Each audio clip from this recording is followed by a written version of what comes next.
நீங்கள் தமிழினத்துக்காக செஞ்ச தொண்டு, கருணாநிதி அவர்கள் தமிழினத்துக்காக எவ்வளோ பாடுபட்டிருக்காரோ அதை பாதுகாக்க வேண்டியது யார்? அவருடைய பேரை பாதுகாக்க வேண்டிய யார்?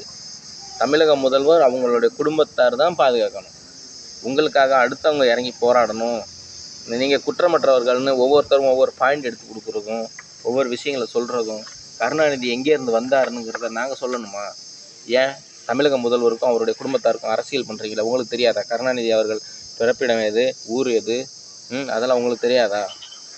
அதை நீங்கள் தான் எடுத்து சொல்லணும். இன்னொருத்தர் எடுத்து சொல்லிக்கிட்டு இருப்பாங்களா? அதாவது உங்களுடைய குடும்பத்து மேலே உங்களுக்கு அக்கறை இல்லை, கருணாநிதி அவர்கள் மேலே உங்களுக்கு அக்கறை இல்லைங்கிறப்போ மற்றவங்க அக்கறைப்படணுங்கிற அவசியமெல்லாம் கிடையாதுங்க. நீங்கள் தான் பார்த்துக்கணும். உங்களுடைய கஷ்டங்கள், உங்களுடைய பிரச்சனைகள், உங்களுடைய அவமானம், உங்களுடைய மொத்த குடும்பத்தையும் அசிங்கப்படுத்திக்கிட்டு இருக்காங்க. நீங்கள் எல்லோரும் வேடிக்கை பார்த்துக்கிட்டு அரசியல் பண்ணிக்கிட்டு ஏதோ ஏனோ தானோன்னு கடமைக்கு ஏதோ பண்ணிக்கிட்டு இருக்கிறீங்க. எதுக்குன்னு தெரியலை.